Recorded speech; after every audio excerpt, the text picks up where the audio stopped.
લાંબો છેડો છાયલનો. કેવી સરસ વાત. ગુજરાતી સ્ત્રી સાડી પહેરે અને ગુજરાતી સાડી જેવો અદ્ભુત બીજો કોઈ પોશાક નથી. અને છતાંય આપણે આપણી જાતની મજાક બનાવી, આપણે જ આપણી વાત પર હસ્યા, આપણે જ આપણને કાર્ટૂન તરીકે ચિતર્યા. તો મારે તો શાળા સુધી તો હું પછી જાઉં, પહેલા તો આપણા ગૌરવની વાત કરીએ કે હવે પછી ક્યાંય પણ ગુજરાતી સ્ત્રીની મજાક થતી હોય, એની કોઈ ઉડાવતું હોય, એને વિશે કોઈ આડું તેડું બોલતું હોય તો વિરોધ કરજો, બેસીને હસી ન નાખતા. હું તો સિદ્ધાર્થને પણ કહું છું કે આખો વખત તું આ જ કર્યા કરે છે, ગુજરાતી બૈરાની ઉડાવે છે. મિત્ર છે મારો જીગરી, પણ મતલબ એ નથી કે તમે 5-10 મિનિટ, 15 મિનિટ, 20 મિનિટ એક નાટક સુધી કદાચ હસી બી નાખો વાતને, પણ આપણે એવા છીએ નહીં, તો આપણે યાદ રાખવાનું છે. આવી જ મજાક કોઈ મરાઠી નાટકમાં મરાઠી સ્ત્રીઓની કરી બતાવે. આ પદ્માવત રિલીઝ ના થવા દીધી રાજપૂતોએ સાહેબ. આપણે કેમ એવું પાણી નથી બતાવતા, એ સવાલ મારે આ આટલા બધા ભેગા થયેલા ગુજરાતીઓને પૂછવાનો છે. ક્યાં જતી રહે છે આપણી હિંમત? છોડો ને, આપણે ક્યાં આમાં બધામાં પડવું, પૈસા કમાઓ. આ કોણ મગજમારી હવારના પરમાં કોર્ટના ધક્કા ખાય? આપણે છો રિલીઝ કરતા, જેને જે કરવું એ કરવા દો. ત્યાંથી શરૂ થાય છે આપણી રમત. આ જ ગુજરાતીઓ વિદેશ જઈને લાઈનમાં ઉભા રહે, ક્યાંય ધક્કા મૂકી ન કરે. આ જ ગુજરાતીઓ ત્યાં ક્યાંય થૂકે નહીં. આ જ ગુજરાતીઓ એવા સીધા ચાલે સાહેબ યુરોપમાં, અમેરિકામાં, અને અહીંયા સહાર પર ઉતરે હજી તો, અને પહેલો મોં ખાય. બહુ દિવસ થઈ ગયો ભાઈ. કેમ? કેમ? આ મારે તમને પૂછવું છે. અને આનો જવાબ તમારે તમારી જાતને આપવાનો છે, મને આપવાની જરાય જરૂર નથી. વિશ્વમાં કોઈ એવો દેશ નહીં હોય કે જ્યાં તમને એક ગુજરાતી ના મળે સાહેબ. લિસ્બનમાં, પેરિસની સડક ઉપર તમને ક્યાં ક્યાં ગુજરાતી ભટકાય. હમણાં અમે વેગસ રજાઓ ગાળવા ગયા હતા, અને હું શોર્ટ્સ પહેરીને ઊભી હતી, અને મારા હસબન્ડ એ લોકો રમતા હતા, અને એક ભાઈ આવ્યા, તમે કાચા લસા ભાઈ જ છો ને? તો અહીંયા મને ન ઓળખી હોત તો ન ચાલત. અહીંયા રહી ગયા હતા મને ઓળખ્યા વગરના. પણ મજાની વાત એ છે કે એક ગુજરાતી લેખક, એક ગુજરાતી વક્તા વિશ્વ સુધી પહોંચે છે સાહેબ. એ આપણી ભાષાનું કૌવત છે. જય વસાવડા સ્કૂલમાં નથી ગયા, એનું હોમ સ્કૂલિંગ થયું છે. એણે સીધી 7મા ધોરણની કે 8મા ધોરણની પરીક્ષા આપી, પણ રોજ એક પુસ્તક એની માં એને વંચાવે, રોજ એક વાર્તા એના પપ્પા એને કહે. બાળક શિક્ષણ જે ભાષામાં લે તે, પણ એની કેળવણી ગુજરાતી ભાષામાં થઈ શકે. ગાંધીજીએ 2 શબ્દો આપ્યા, શિક્ષણ અને કેળવણી. Education can be in any language that you choose for your child. I don't deny. Maybe you want to send your child to global world tomorrow. He has to face this certain kind of competitions. He will have to live his life. But at the same time, do you really think કે પોતાની ભાષામાં વિચારી નહીં શકે, પોતાનું ભોજન enjoy નહીં કરી શકે, પોતાના દાદા દાદી સાથે કે પોતાના ભાઈ બહેનો સાથે પોતાની ભાષામાં મજાક નહીં કરી શકે, તો એ કઈ ભાષાનું બની જશે? અત્યારે જે લોકો 3જી પેઢી અમેરિકામાં જન્મી છે, એ લોકો પોતાની જાતને અમેરિકન કહે છે, એમને ગુજરાતી કહેવામાં રસ જ નથી. એ અમેરિકાનું નેશનલ એન્થમ આમ કરીને ગાય છે. એમને હવે ગુજરાત એ વતન નથી રહ્યું, કારણ કે એમનું તો વતન જ અમેરિકા થઈ ગયું છે. એમનો જન્મ જ ત્યાં થયો છે. એમને માટે માતૃભૂમિ, કર્મભૂમિ, જન્મભૂમિ જે ગણો એ અમેરિકા છે. અને એના મા બાપ એને મારી પીટીને મંદિરમાં લઈ જાય, જે કરો, જબ્બા પહેરાવે, બિચારા એટલા અનકમ્ફર્ટેબલ હોય. એમ સંસ્કૃતિ નહીં બચે. વેલેન્ટાઇન ડે ના દિવસે તોડફોડ કરવાથી સંસ્કૃતિ નહીં બચે. સંસ્કૃતિ બહુ મોટી ચીજ છે. સિંધુ નદીને કાંઠે આર્યા આવ્યા અને રહેવાનું શરૂ કર્યું, અને સનાતન ધર્મની સ્થાપના થઈ. ત્યાંથી આપણી સંસ્કૃતિ આજથી 5000 વર્ષ પુરાણી આ સંસ્કૃતિ છે. એમ 4 માણસો આવે ને પાયા હચમચાવે એટલે સંસ્કૃતિ હચમચી જશે? એવું નહીં થાય. અને મારે તમને બધાને આ જ કહેવું છે કે મંદિરમાં જવાથી, ઉપવાસ કરવાથી કેટલા લોકો, તમને પણ ખબર છે, મને પણ ખબર છે, સવારે રાશિ ભવિષ્ય વાંચે. કોણ કોણ વાંચે છે? સાચું કહો, દિલથી કહો મને. આજે આમ કરતા નહીં ને, મંગળવારે મીટિંગ કરવી નહીં ને, ગુરુવારે કોઈને પૈસા આપવા નહીં ને, અમાસને દિવસે કોઈ સાથે કમિટમેન્ટ કરવા નહીં ને. જો ખરેખર અમાસનો દિવસ ખરાબ હોત ને તો ઈશ્વરે દિવસ બનાવ્યો જ ના હોત. એને બનાવ્યો એનો અર્થ જ એમ કે આ તો કુદરતની સાથે જોડાયેલો દિવસ છે. રોજ બધા દિવસ સરખા જ છે. તમારું મગજ ઘરેથી નીકળતી વખતે જે દિવસે ઠેકાણે હોય ને એ સારો દિવસ. એ સિવાયના બધા ખરાબ દિવસ. કચ્છ ઘ ને પઠાણ ને નય ને ગોતે. કેટલા બધા લોકો મને કહે છે મારી પણ રાશિ મિથુન છે, ત્યારે હું એમને કહું કે પણ મારી નથી. સિરિયસલી મારી રાશિ મિથુન નથી. મારી રાશિ મારા નામ પરથી, એટલે મારું નામ મારી રાશિ પરથી છે જ નહીં. અને એટલા આમ કમ્ફર્ટ કે મારી પણ મિથુન છે, ત્યારે મને ઘણી વાર હસવું આવે કે મિથુન રાશિ હોવાથી શું થાય? રાધા અને રૂકમણીની રાશિ એક છે, એનું ભવિષ્ય એક નથી.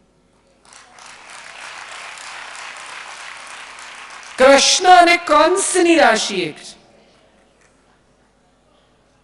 રામ ને રાવણની રાશિ એક છે. શબરી ને શૂરપણખાની રાશિ એક છે. એકને ત્યાં રામ એઠા બોર ખાય છે ને એકના નાક કાન કપાઈ જાય છે. એક જ માણસ સાથે ડીલિંગમાં કોઈ કઈ ફરક નથી પડતો. બાધા રાખે. કેટલા લોકોને તમે ઓળખો છો બાધા રાખે? હું આઈસ્ક્રીમ છોડી દઈશ, સારું, તારી તબિયત સારી થશે, વજન ઉતરશે, એનાથી વધારે કઈ નથી થવાનું. ભગવાનને, સિરિયસલી હું તમને પૂછું છું, ભગવાનને શું ફેર પડે તમે આઈસ્ક્રીમ છોડી દો? I seriously want to ask this question. Do you really believe કે તમે ભાત છોડી દો, તમે મીઠાઈ છોડી દો, તમે આઈસ્ક્રીમ છોડી દો તો ભગવાનને કઈ ફેર પડે છે? જ્યાં સુધી, અને કોઈને કહેવાનું નહીં, કામ ના થાય ને ત્યાં સુધી.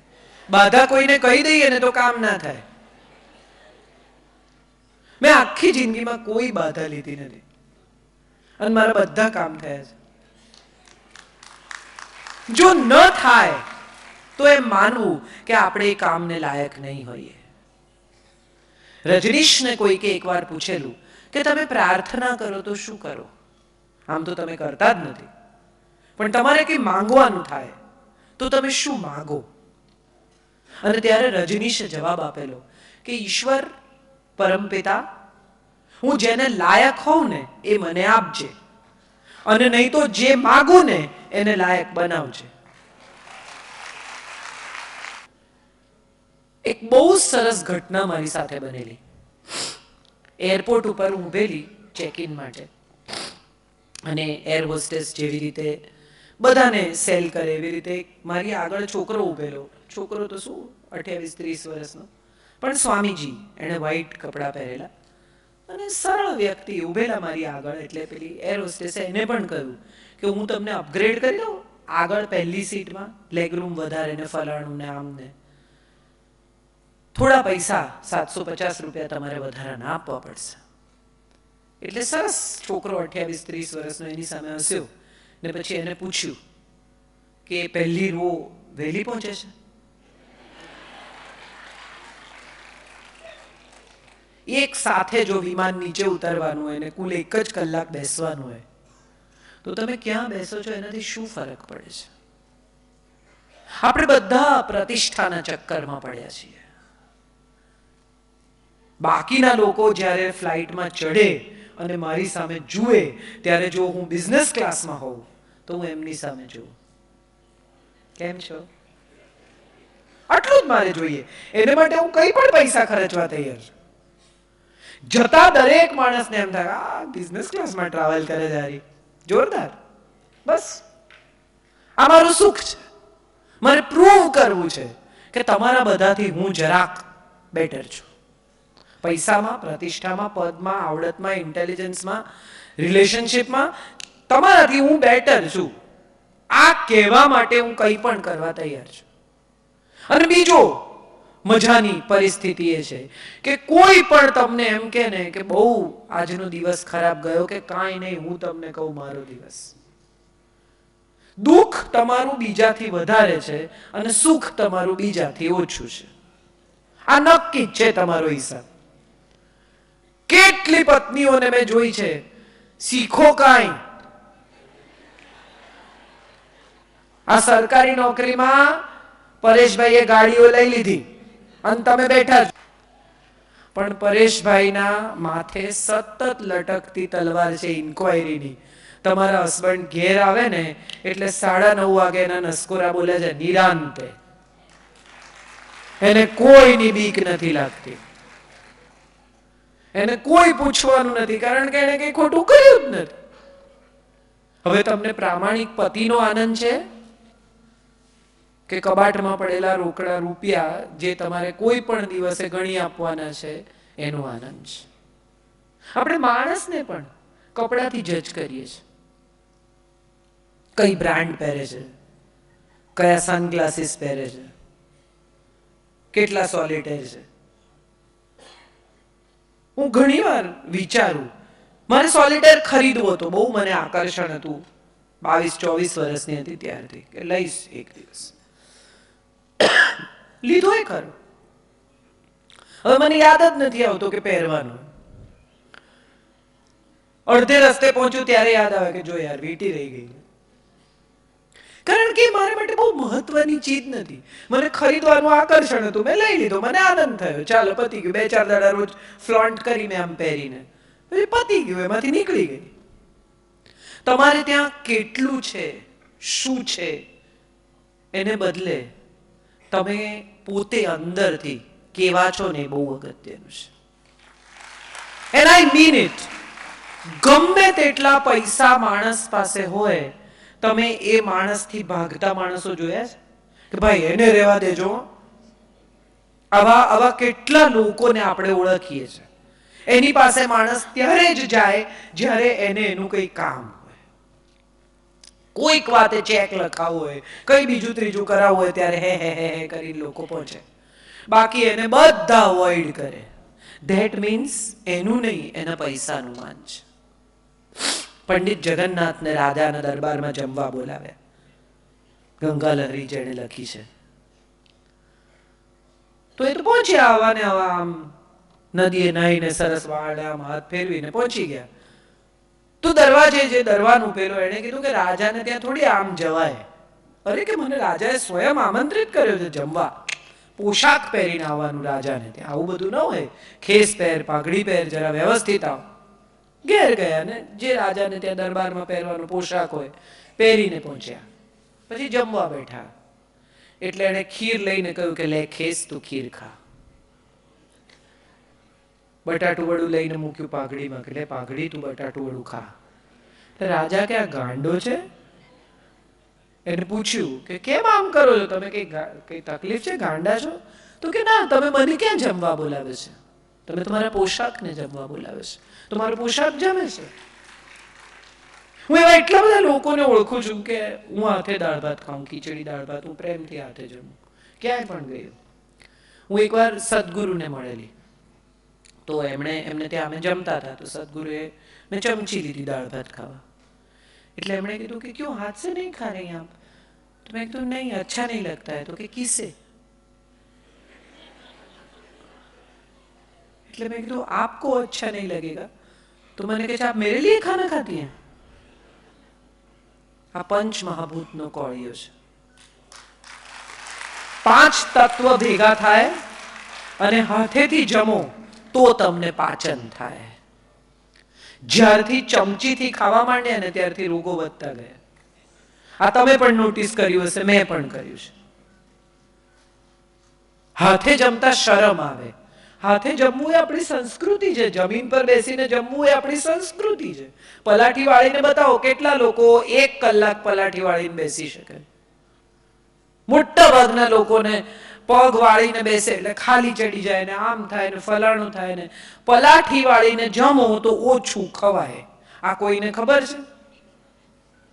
ઠાંસી ઠાંસીને જે લોકો જમે છે એ બધાને જો ડાયટ કરવું હોય તો જમીન પર બેસીને ખાવાનું. એન્ડ ટ્રસ્ટ મી, તમારા ખોરાકથી તમે થોડુંક ઓછું ખાઈને જ ઊભા થશો, કારણ કે બોડી પોઝિશન એવી છે કે તમારું પેટ તરત દબાય. That's a scientific body position to sit down and eat. તમે જેવા ડાઇનિંગ ટેબલ પર બેસતા થઈ જાઓ એટલે તમારા પેટને રિલેક્સ થઈ જાય કે હવે ખાવ તું, ભર તું, તારે જેટલું ભરાય એટલું ભર, ખૂબ જગ્યા મળશે તને ફૂલવાની. આ સત્ય છે, કરી જોજો. આ સાયન્ટિફિક બોડી પોઝિશન છે બેસીને જમવા માટે. કેટલા લોકો પદ્માસન વાળીને 15 મિનિટ બેસી શકે? બહુ જ ઓછા લોકો. કેમ? પગ ચડે જ નહીં તમારું. કેમ? કારણ કે હવે તમે ચાલતા જ નથી. તમારું ફ્લેક્સી, જેટલી ફ્લેક્સી રિફ્લેક્શન શરીરના થવા જોઈએ થતા નથી. અને જીમમાં ખાસ જવાનું. કેમ? તો કે વજન ઉતારવા. અરે ઘરમાં જેટલા કામ આપણે કરતા હતા ને એટલા કરીએ ને તો જીમમાં જવાની જરૂરત જ નથી.